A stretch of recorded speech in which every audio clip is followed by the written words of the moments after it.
Yep. Sefer Shmiras Lashon, and topic is equal to all. Very interesting. Okay, go ahead. So Talmud Yerushalmi Peah 1:1 states that the reward for studying Torah is equivalent to that of all other mitzvahs combined, and the punishment for speaking Lashon Hara is equivalent to that of all other sins combined. Thus, the antithesis of Torah study, the greatest of all mitzvahs, is Lashon Hara. Their respective primacy can be explained as follows. Of the four basic elements of nature, fire, wind, water, earth, the intangible fire and wind are far more powerful than the intangible water and earth. Fire can engulf material objects and totally destroy them, and the power of wind is awesome, as it is written, a great and mighty wind which breaks apart mountains and shatters stones, in Melachim 19:11. So what are they saying? Like Torah and Lashon Hara is like opposites. Like one's like all good, one's just all bad, right? Yeah. So one is like all of the mitzvahs combined, and the other is like all of the averas combined. Right. Okay. So now we're talking about the so-called basic elements. So fire and wind, they are spiritual, like destruction, like it just. Yes. So they create more destruction than the physical things. Right. Earth and water. Water create. So just because it's spiritual does not mean that it's harmless. Right. But that's it's even more powerful Mm-hmm. to create destruction, wind and fire. All right. So the same is true in a spiritual realm. Torah study impacts in the upper worlds in a way that no other mitzvahs can. This is because all other mitzvahs are related to the physical. For example, to fulfill the mitzvahs of tzitzit, one dons a garment, a material object. A lulav is held, a physical act. A shofar must be blown, etc. Torah study, however, is performed through the power of speech, which essentially is a function of the soul. So as mentioned above, Targum and Kilos translates, and man became a living being, and as man became a speaking spirit. So, it should make sense. Okay, this is why the reward for Torah study is equivalent to that of all other mitzvahs combined. The converse is true of sin. The spiritual damage caused by Lashon Hara is infinitely greater than that caused by other transgressions because it is committed through the power of speech. Its effect in the upper spheres is awesome. Therefore, its punishment is equivalent to that of all other sins combined. Yeah, it's serious. No, I mean, pretty self-explanatory. But it's interesting that the Torah study does involve speech, which is, also a way of, I mean, it involves speech because you're reading, you're talking Torah, you're doing all these things, but it's, this is like the one that's allowed. Like you just, this is like, constantly, a good thing to talk about, About Torah? Torah, yeah. Well, I love talking about Torah. Yes. Mm-hmm. And on a simple level, while you're busy with talking Torah, you're not busy with talking some other thing. Yeah, absolutely. You understand? It kind of puts things into perspective because now I see why HaShem wants us to toil in Torah. Because if we're toiling in Torah and working, then we're not sinning. If we're exactly. You're busy with one subject, you don't have time for all other things. Absolutely. That's one of the ideas. Okay, so you ready? So we actually going to the next halacha number 7. Yep. Then chapter number 2, and it says. So let's read without commentary. 1 second. Let's see. So it's the last halacha of this chapter. Mm-hmm. So it says one should neither be constantly laughing and jester, nor sad and depressed, but happy. Our sages declared, jesting and lightheadedness accustom one to lewdness. Very simple. Mm-hmm. They also directed that the man should not laugh without control, nor be sad and mournful, but receives everyone in a friendly manner. So you see all of these people who laugh like they also always have to giggle. Everything has to be fine. Like, yeah, even when they say something, like they laugh at themselves almost. Yeah. Right? What's the difference? Yeah, it's like it's all about attention, and usually 100% of the time it's empty people, empty and very depressed. Just if you know that somebody is laughing loud and this and that, empty and depressed. Yeah. Unfortunately. Similarly, he should not be greedy, rushing for wealth and possessions, nor lazy and idle from work. I mean, people have to work, as you said, toil in Torah. So when you learn Torah, you also get tired, also suck your energy out. Yeah, it's very.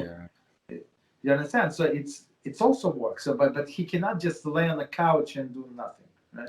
I know laziness is a huge killer. This is like one of the things that most people I think have. I mean, it's just a natural tendency for the body to be lazy, right? Like, Yeah. come home. And I don't know. This was one of the things that I had a big issue with before I became religious. But then after I became religious and I started reading and learning, I was like, oh man, what does Hashem think? I'm just laying in bed. I gotta do something, So I would study, and study and work, and then after I got married, it totally stopped making me lazy because there's no laziness in marriage. There's so many things to do. Exactly, so many things, and helping your wife, show your affection, stuff like it's very important. Especially getting ready for Shabbat. Like even before I got married, like you have to clean. Like it's Shabbat. Like you just have to do it. Yes. So, Yeah. all right. Rather, he should be of a goodly eye and limit his business endeavors so that he may occupy himself with the Torah study. So that's everywhere, like Rabbi Reuven says many times. So when a person thinks of what profession he should get, so he has to take into consideration how much of time it's going to take to go into this business, right? I don't the way I see it. Maybe real estate, they're getting calls like all day long, right? This I think, right? So That's what it is. I used to do real estate. yes, that's what it is, right? That's what it is. You call them. The guy wants to see apartment now. It's 9 p.m. Yeah, now. Yeah. Tomorrow. You know what? I'm very interested. The guy is not interested. I mean, he's like 3 months from now. You understand? So you have to get up, stop whatever you're doing, and go.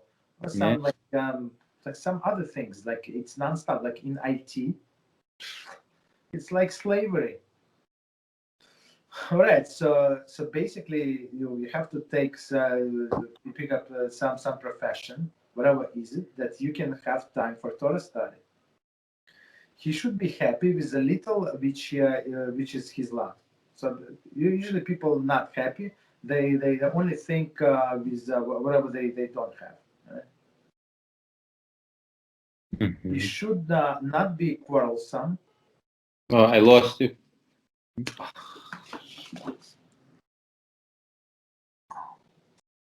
Sorry. No. I don't know what happened. I put myself on do not disturb. Maybe you have iPhone? Well, I'm on my computer, so. Okay.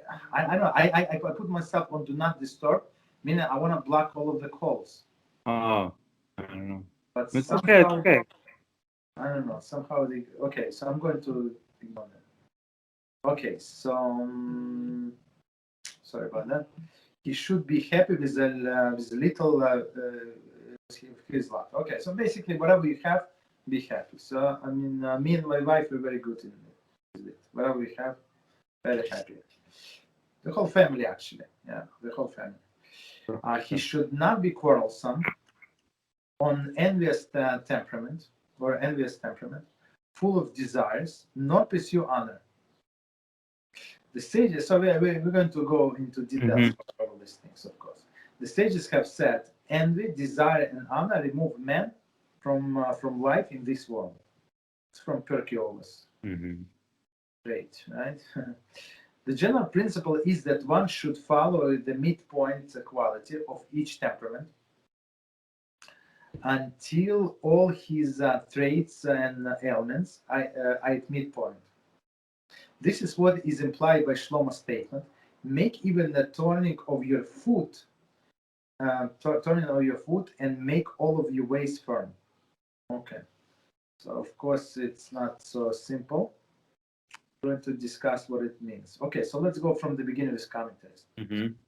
So and now we go into discussions. One should neither be constantly laughing and jesting, nor sad and depressed, but happy. So, but happy, like quite happy, like with that you're alive, that all of your organs are working, that you can go to the bathroom, that you can like bend and stand straight. Not like so many people. Like I was like many years ago, I was passing on this Coney Island Avenue and maybe between R and from R and TR, whatever it is. And I saw this pain management. Oh yeah. It's like I don't know 5 or 6 floors, and it's huge. They're all over the place. Yeah. So it's like I don't know many years ago, and I thought to myself, it's a prime location. So if they have like 5 or 6 floors, and it's like deep inside, it's like a commercial building. It means that it has many rooms in there. That it serves so many people every day. Right. You understand? So the pain is very much part of the people's life. Like every day, so many people. Oh yeah. So just because we don't have pain, HaShem, we have to be very happy. That's what Rambam is saying. That's actually a good point. Yeah, that's true. There's a lot of people with pain on a constant basis. It struck me. It's not a furniture store, not this store, not that store. It's like it's a long time ago, before like internet was that popular. Funny because the biggest industry in this country at least is healthcare. Like healthcare in general. So like if you're even just breathing well and you're not sick, like you should just be grateful. I think at that point, like because like you just what's going on. That's what exactly Rambam is saying. Not be sad, but happy. Right. Be happy. Our sages declared, 87. Where is it? In August 3:16, jesting and lightheadedness accustom one to lewdness. 88. Okay, the Maya. And I remember this lady in my office. So I don't know, Spanish lady, whatever she, and she was laughing and very, very friendly with all of everybody. It was probably Spanish. she tried to come to me. I said, no, like come closer. She would hug everybody, and she was the one who filed this sexual harassment thing, like many times, because people, especially guys, they take it wrong way. For me, it was too much, too noisy, too loud. Like, I say, other people that's how it's leading to. Too much laughing, right? Yeah, too loud. how they are. Yeah, they laugh loud. They're very like flirtatious. Yeah. So that attracts other people. That's how one leads to lewdness. Yeah. And men can get a lot of trouble with that. Exactly. Okay. Nor be sad and mournful. Also, do not be depressed. Right. There is no explicit statement to this effect in the Talmud. The meaning don't be mournful. However, Brachas 31a, Shabbos 30a, Sanhedrin 59b, there's a negative aspect of sadness. So, a person cannot be sad. It's absolutely forbidden for a Jew to be sad. So much things that HaShem does for us, like every day, just not to just the thing that you don't need to go to this pain management session. Right. That's one of the reasons for happiness, right? But receive everyone with a friendly manner. Okay, 91. So basically, be friendly with people, even though some people are a little rude, somebody maybe not so nice. but you don't know why why they exactly like that. Maybe something is going on, like, I don't know, 6 children, and in the shul where I go, like it was a funeral just recently. The couple had a child for 16 years, and he had, like, from the birth, he had these heart issues. So 16 years they were suffering all of this surgery stuff like that. Wow. So yeah, so if like the guy, if somebody like that would answer you like rudely or whatever, I mean, maybe he just came, he didn't sleep the whole night. He was with his child in the hospital, and he's tired and he's aggravated, and doctors. So you don't know. Don't think that it's because of you, because of him, right? So that's what it is.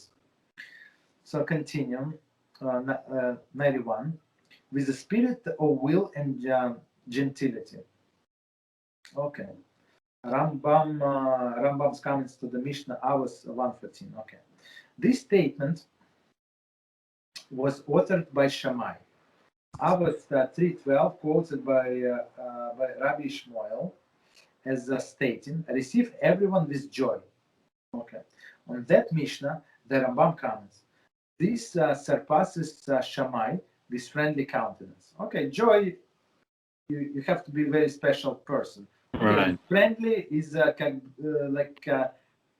would say it's easier to do, but with joy, okay, it's a little harder. Okay. Mhm.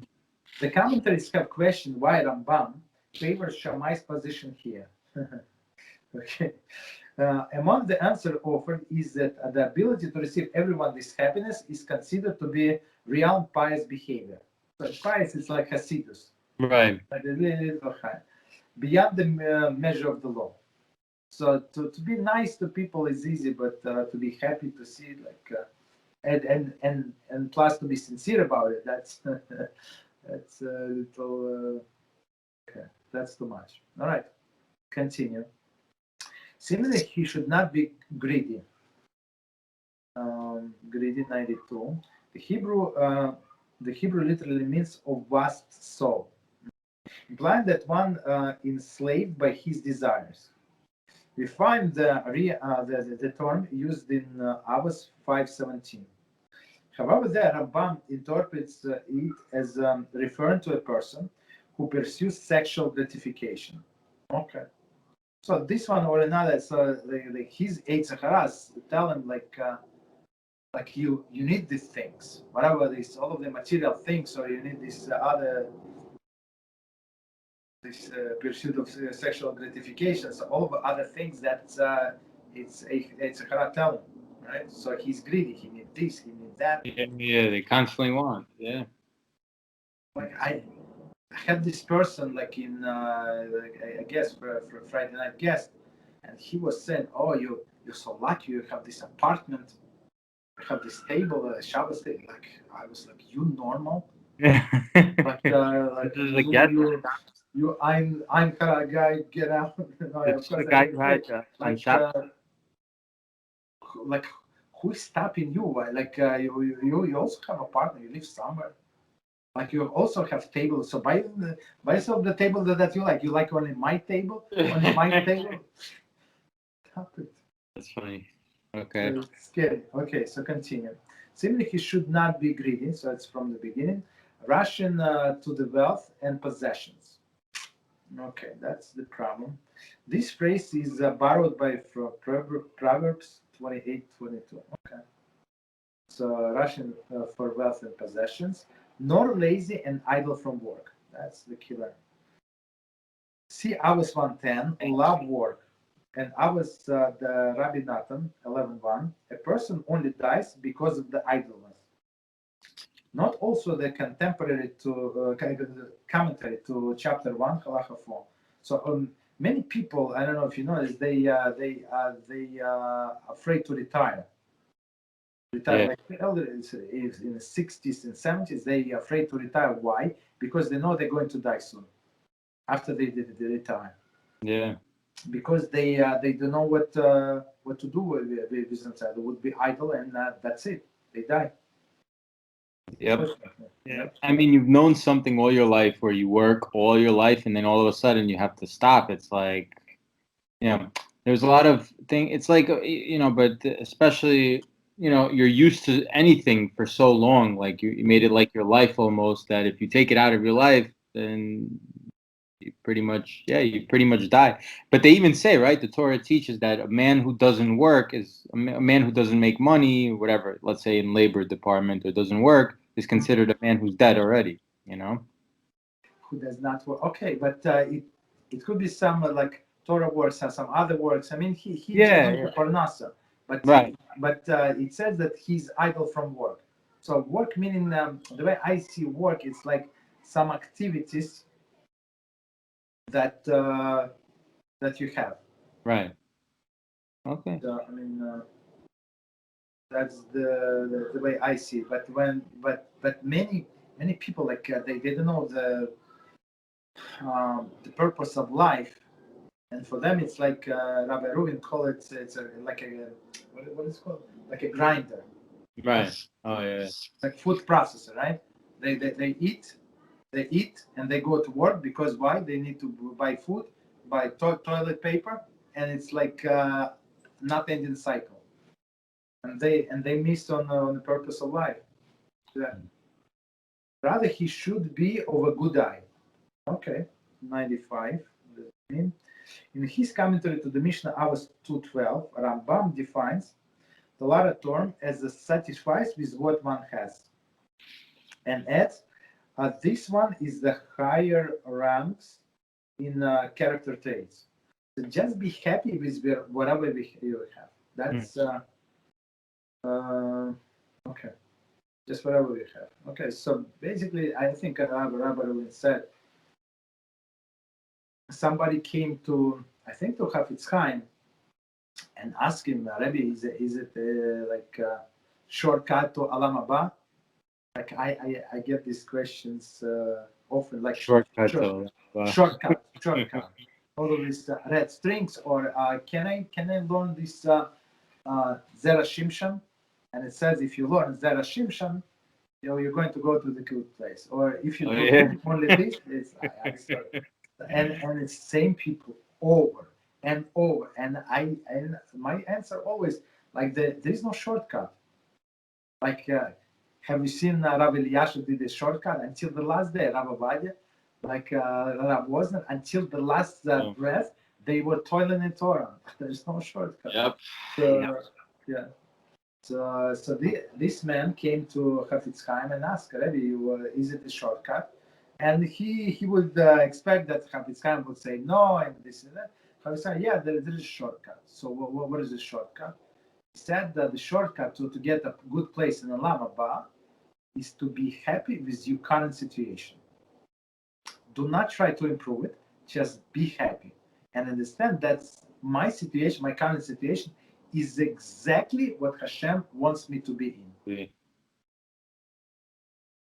If he want me to deal with other situation, he would create different circumstances. But he wants to see me how I am performed in this situation. Exactly. You understand? So be happy, like with the situation is that's your ticket basically. It's very interesting idea. Okay, continue. After 95. Or let's go from the beginning. Rather, he should be of good eye and limit his business endeavors so that he may occupy himself with the Torah study. 96. See Avos 4:12 and Hilchot Talmud Torah 3, so halachas 10 and 11. Rabbi writes, anyone who comes to the conclusion that he should involve himself in Torah study without doing work and derive his livelihood from a charity desecrates God's name, dishonors the Torah, extinguishes the light of faith, brings evil upon himself, and forfeits the life of the world to come. It is a tremendous advantage for a person to derive his livelihood from his own efforts. Okay, so before we continue, so basically, Rambam was very strict with that. Right? He said that everybody must work. And in olden days, I mean, I think it was easier, I guess, like to make parnasa.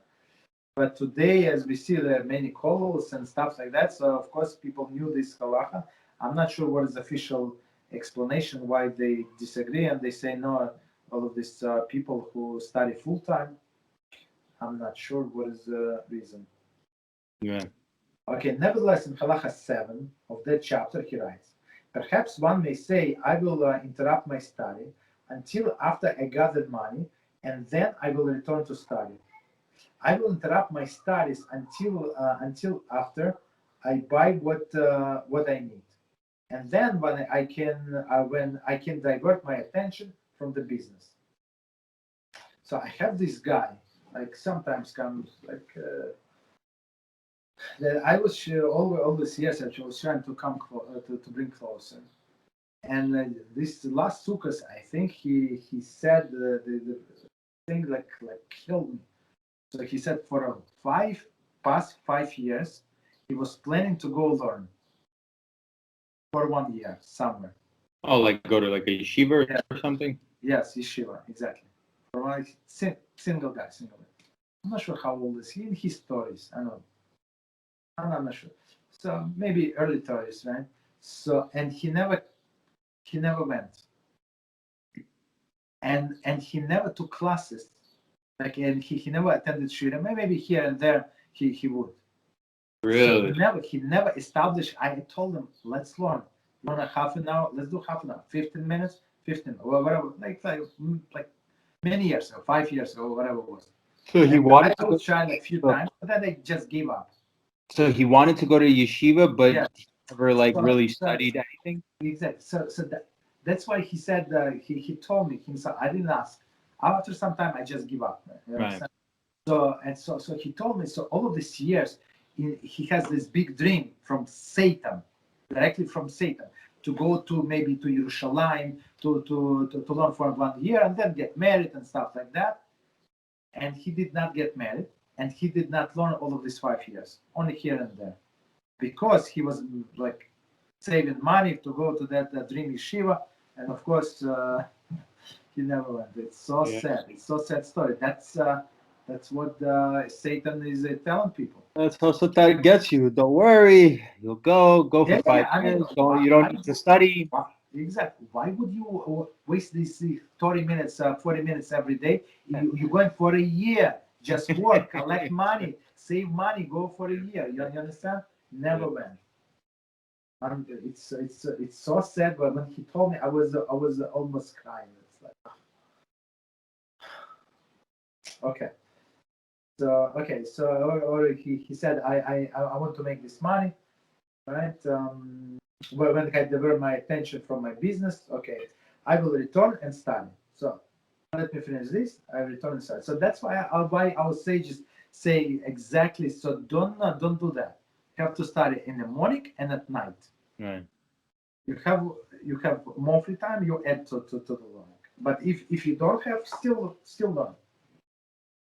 If you consider such a thought, you will never merit the crown of the Torah. Rather, make your work secondary, and your Torah study a fixed matter. Okay, a fixed matter. Do not say when I have free time, I will study. Okay, for perhaps you will never have free time. So I mean, I know this is another example. A person like I met, I don't know, maybe 10 years, maybe more ago, and he has a beautiful neshama. I told him, let's learn, let's do something, and he said, not now. I have to retire. I have to this and that. And basically, by the time he retired from his job, so he doesn't have a brain to learn. Really, that's He's tired. He fallen asleep. You understand? So it's very sad. So he said, well, when I retire, when I this and that, so I would learn. And now he retired, and he does not have.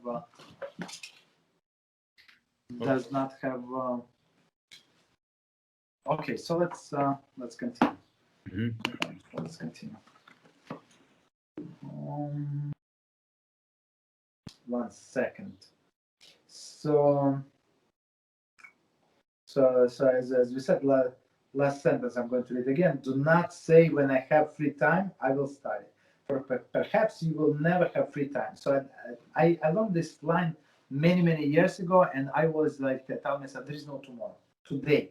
Actually, it's funny. I think I heard Rabbi Yaron say like, "Oh, if you're going to be these people, when I make money or when I have free time, then Hashem's going to make it that you'll never have the free time, like purposely, Exactly. like, Exactly. So the guy works more, he makes more money, and what he's going to do? I have to invest this money, otherwise it's a waste. So now I have to I buy gotta the building. protect the money. I gotta figure out where to put it. I gotta find the property. I gotta find this. I gotta find and then that's it. Of course, and then you have to manage your tenants and for this property, and it's not ending business. Okay, so all right, so Baruch Hashem.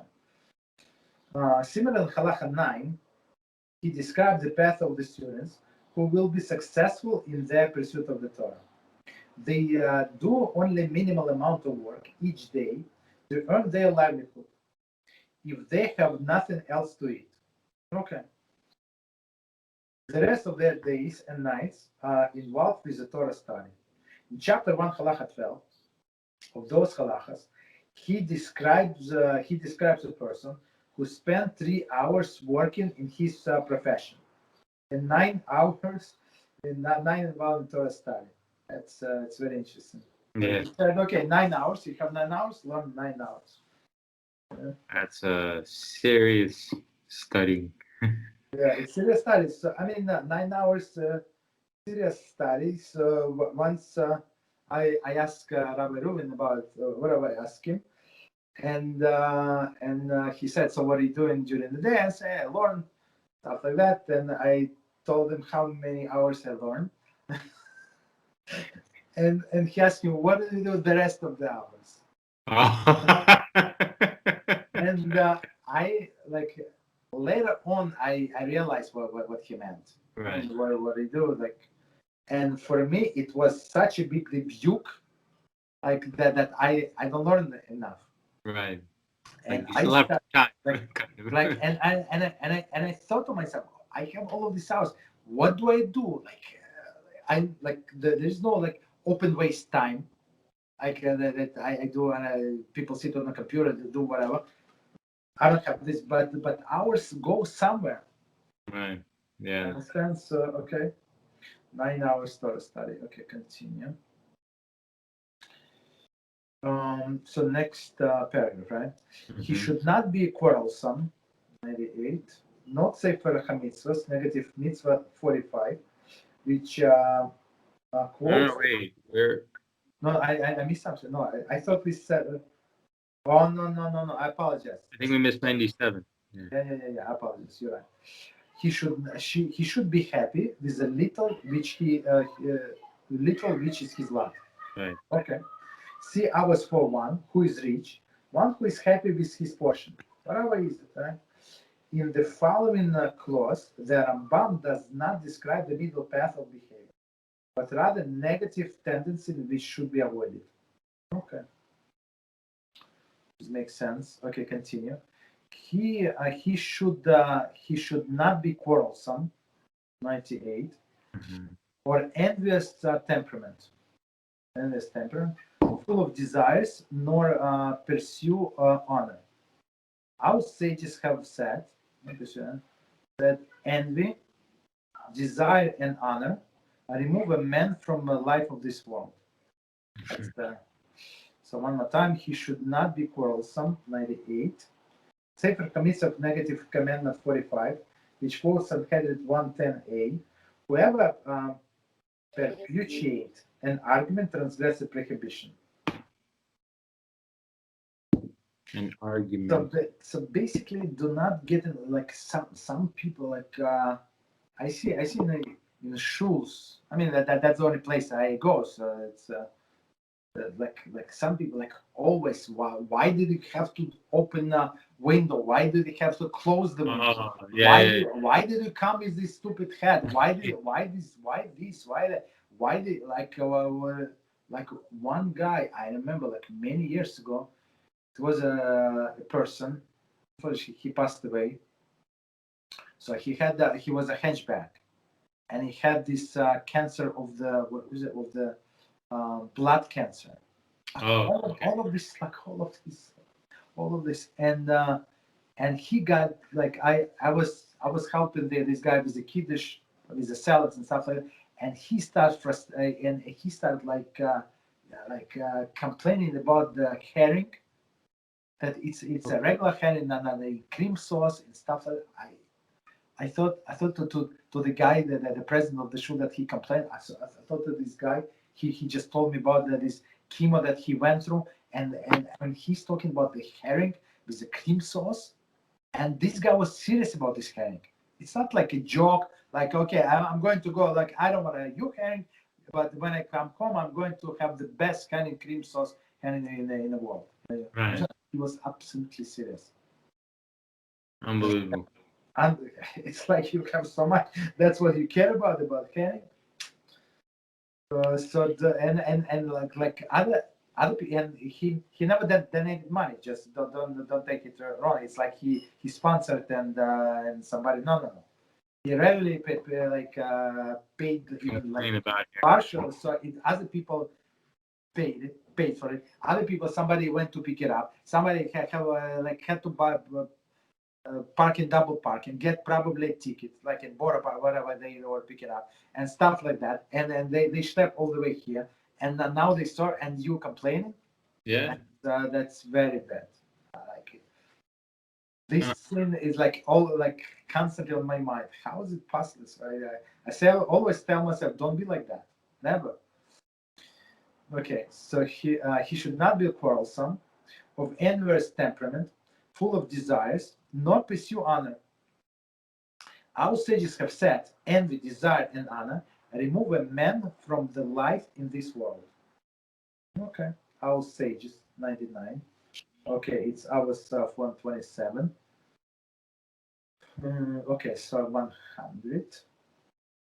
In his commentary to the Mishnah, Rambam writes, because these traits of any of them will of necessity cause one to lose the religious values. Such a person will not attain intellectual or moral virtues. Very interesting explanation. So let's see one more time. So envy, desire. So envy means that the person thinks that he's supposed to get more, right? And HaShem made a mistake, and he gave it to my neighbor. He gave it to my brother, to my uncle, whatever. Yeah. Desire, desire, it means that HaShem did not give me enough. Yeah, so maybe he's really what he does. He does not need. He does not know that I need a bigger house, bigger apartment, bigger this, bigger that. And honor. So honor is a killer. So people like this honor and stuff like that. And I see like when they're supposed to call somebody for a Torah, and somebody was almost standing up, and he's ready to go up. Like, well, what do you mean? You're not going to call me? It's like crazy. Right. Understand? Wow, that's scary. Okay, so all of these things that the commentaries say, they make person to lose the religious values. Okay, continue. The general principle is that one should follow the midpoint quality of each temperament until all his traits are aligned at the midpoint. So as we were saying before, so we're talking about path. Path is not separate. Consists not of separate traits, but all together, like to align your character traits into the midpoint. This is what implied by Shlomo's statement: make even the turn of your foot, and make all your ways firm. Number 101. The commentaries interpret the term as balance. Firm as balance. Okay. So of course, when you have balance, you're stepping on a firm ground. Right. And see it as a directive to weight one's temperament and behaviors carefully and see that they are evenly balanced between two extremes. Okay. So, all right. So this finished this time. Okay, you have time? Start new one? Yeah. Okay. So chapter number 3. So each chapter it's a separate topic. Okay, so let's read the whole number 1. 1 second. Let's see continuation on the next page. Yeah. Okay. A person might say, since envy, desire, and pursuit of honor and the like are wrong path, and the right person from this world, I shall separate from them to a very great degree and move away from them to the opposite extreme. For example, he will not eat meat, nor drink wine, nor marry, nor live in a pleasant home, nor wear the fine clothes, but rather wear sackcloth and coarse wool and the like, just as a pagan priests do, like these Christian monks, I guess, and all of this, like Buddhist and stuff like that, right? This too is bad path, and it is forbidden to walk upon it. Whoever follows this path is called a sinner, as implied by the statement in number 6:11 concerning a Nazarite. And he, the Kohen, shall make an atonement for him for his having sinned because of the dead. Okay. Our sages declared, if the Nazarite who abstained only from the wine requires atonement, how much more so does one who abstains from everything? Right? So, I mean, it's not proper to abstain from wine.